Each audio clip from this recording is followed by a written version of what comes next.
Salut, c'est Mario. J'espère que vous avez profité du feu pendant quelques instants parce que vous allez comprendre le but du feu dans quelques instants. Donc, aujourd'hui, ce que je voudrais vous entretenir, c'est un thème qui m'est très cher, c'est-à-dire l'expérience client. Parce que dans l'évolution du service à clientèle, au début, il y avait le service à la clientèle, c'est-à-dire des processus faits de façon constante et rigoureuse, répétés plusieurs fois, amenaient un niveau de satisfaction. Et puis là, à travers les recherches, ce qu'on a constaté, c'est que c'est beau faire des processus, mais il faut qu'ils soient en ligne avec la connexion émotionnelle avec le client. Donc, la deuxième étape qu'on a rajoutée dans l'expérience client, c'est comment je me sens comme client à travers l'expérience que vous me faites vivre. Et là, la troisième étape qu'on est en train de voir de plus en plus développer, c'est bien beau d'avoir des processus constants et rigoureux, de faire sentir les clients super bien, mais à la fin de la journée, est-ce que c'est payant? Parce que la rentabilité d'une entreprise, du service qu'on offre, doit avoir un retour sur investissement. Alors, quand on parle d'expérience client, on le définit en fait de par trois façons simples. La première, c'est le succès. Donne-moi ce à quoi je m'attends d'avoir en faisant affaire avec ton entreprise. La deuxième, rends mon expérience le plus facile et conviviable possible. Et la troisième, c'est arrange-toi donc que si ça va bien ou que si ça va mal, de me faire vivre des bonnes émotions, des émotions le fun, qui vont faire en sorte que je vais être un promoteur pour ton entreprise. Donc, le succès, la facilité et la troisième, l'émotion, la connexion émotionnelle. Donc, à travers cette théorie que je viens de vous présenter, j'ai trois exemples à vous donner que j'ai vécu dans les dernières semaines. La première, c'est arrivé il y a quelques semaines. J'étais à l'aéroport de Toronto et puis j'avais à attendre mon prochain vol pour retour à Québec. Et puis, je m'en vais dans un petit bistrot qu'il y a à l'aéroport de Toronto. J'achète un sandwich, j'achète un breuvage et j'achète un fruit aussi. Et puis, quand j'arrive à la caisse, je dépose tout ça. La dame me demande, elle dit, « Monsieur, est-ce que vous aimeriez avoir un sac? » Je dis, « Absolument, j'aimerais ça avoir un sac, ça va être plus facile à transporter. » Donc, elle prend le sac que j'ai conservé, OK? Elle prend le sac, elle le dépose juste à côté de la caisse, me fait payer, OK? Et se retourne comme si je n'existais plus. Je sais pas, mais je vous présente le cas. À quoi vous vous seriez attendu, au minimum, qu'elle prenne mes articles, qu'elle les mette dans le sac? Non, absolument pas. Première expérience. Deuxième expérience, c'est arrivé pendant la dernière période des fêtes en 2024. Et je vous l'avoue, je me suis pris à la dernière minute pour réserver une chambre dans un hôtel de la grande région de Québec, tout près d'un centre de ski important. Donc, je me prends à la dernière minute. Évidemment, je m'attends d'avoir une chambre, pas la meilleure, mais pas la pire non plus, parce que c'était quand même un certain prix, la chambre pour moi puis mes deux filles. Et puis, donc, j'ai mon lit, mes deux filles ont leur lit à l'en haut. Donc, on m'installe, à l'accueil est correct, OK? On m'installe ma chambre complètement à l'autre bout de l'hôtel. Sérieusement, je dois marcher au moins 7 à 8 minutes pour me rendre à l'autre bout, à travers les ascenseurs. Et puis, une fois arrivé dans la chambre, on commence à s'installer. Puis, ma fille m'appelle. Elle dit, papa, elle dit, j'ai trouvé une dent. Comment t'as trouvé une dent? Elle dit, oui, j'ai trouvé une dent. Donc, c'est un deuxième étage, je monte en haut. Effectivement, il y a une dent qui est installée sur l'espèce de muret, parce que c'est un style mezzanine. Donc, je vais chercher un mouchoir, j'enlève la dent, je jette ça. En allant jeter la dent dans la toilette, qu'est-ce que je vois dans la toilette? Il y a du sang. La chambre est supposée d'être spick and span. J'en fais pas rigueur, je renvoie la toilette. Et puis là, on continue l'aventure. À un moment donné, on se présente au restaurant.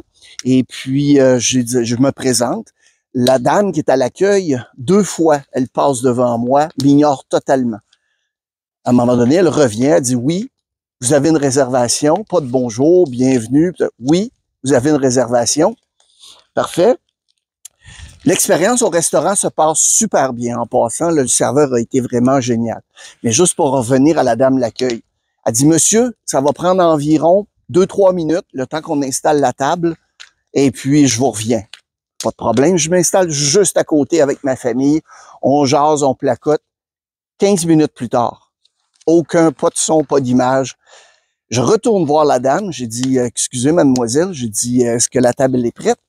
Elle dit, oui, oui, elle est prête, venez avec moi. Comme elle vient pour partir, il y a une dame anglophone, une cliente anglophone qui dit, hey, miss, est-ce que mes plats en anglais, est-ce que mes plats sont prêts? Puis là, ben, j'écoute ça du coin de l'oreille, puis elle dit, un instant, monsieur, puis là, elle va voir la dame. Et puis elle dit, ben, attendez un peu. Fait que finalement, la commande de la dame, était là, était prête depuis au moins 20 minutes, le temps que moi j'attendais. J'avais vu les repas qui étaient prêts. Anyway, on va s'asseoir, on passe un repas, tout se passe bien. Le reste de l'expérience s'est bien déroulé. Je reçois mon sondage, que évidemment, j'ai très hâte de compléter. Et puis, dans le sondage, ben, je réponds en fonction de l'expérience que je viens de vous décrire. Et là, ensuite, on m'envoie un courriel. Je vais vous lire le courriel. Cher Monsieur Loubier, nous vous remercions d'avoir pris le temps de répondre à notre questionnaire de satisfaction. Nous sommes désolés que votre séjour n'ait pas répondu à vos attentes. N'hésitez pas à nous faire part de ce qui vous a déplu afin que nous puissions faire en sorte d'améliorer nos services. On va être très heureux de vous accueillir lors de votre prochaine visite à l'endroit précité. Alors, je me suis fait un immense plaisir de répondre au courriel de la dame, mais pas tant pour expliquer la nature de mon insatisfaction, mais plus face à mon incompréhension, que ça soit à moi, le client qui a dépensé plus de 1000 $ pour une journée et demie, repas, hôtel inclus, à leur dire à eux qu'est-ce qu'ils devraient améliorer. Le troisième et le dernier, en fait, c'est mon préféré dans les trois expériences, mais pas dans le sens que vous pouvez sous-entendre. Donc, je réserve une nuit dans un hôtel de la région de Québec et puis je décide de me payer la traite. Ouais, je décide de me faire plaisir. Donc, je fais affaire avec cet hôtel-là sur le site, je prends la réservation. Et là, première chose qui arrive, c'est que je reçois ma confirmation de mon hôtel en anglais. Bon, je veux dire, l'histoire des browsers, c'est peut-être le langage, je sais pas. Eh bien, je leur dis, par exemple, je dis, écoutez, je reçois une confirmation en anglais, je suis au Québec, je suis un Québécois, je vais être servi, c'est mes attentes, je vais être servi en français. Et là, sérieusement, là, on me fait vraiment, là, mais le plus beau courriel d'excuses que vous pouvez pas imaginer. On va changer la nature de votre langue préférée dans notre système, on s'excuse, on le refera plus, blablabla. 5 jours avant de faire mon enregistrement, je reçois un autre courriel qui me dit, dans le fond, que je peux faire mon check-in, mon enregistrement, en amont de ma visite. Devinez la langue du courriel? En anglais. Donc, j'ai plus beaucoup de patience dans ce genre, surtout avec ce niveau sensé d'expérience qu'il y a avec cet hôtel-là. J'ai plus de patience. Donc, j'essaie de trouver comment faire pour annuler ma réservation. Je suis obligé de téléphoner. Et là, ben, je dis, j'annule ma réservation. On me pose pas de questions pourquoi. C'est pas grave. Hein, il va y avoir d'autres clients comme ça.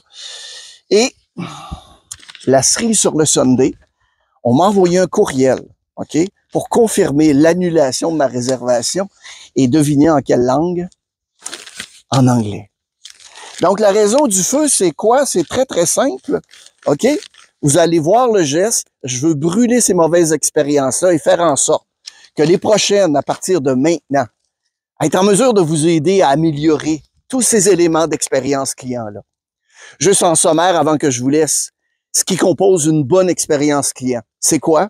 Le succès, la facilité, puis le troisième, c'est quelles émotions vous allez me faire vivre. Et puis vous, vos expériences clients, comment ça se passe? N'hésitez pas à m'en faire part dans la section commentaires juste ici en bas de la vidéo. Merci beaucoup d'avoir été là. N'hésitez pas à partager la vidéo à vos collègues et amis. Abonnez-vous à notre chaîne YouTube si ce n'est pas déjà fait. Je vous souhaite bon succès. Bye bye.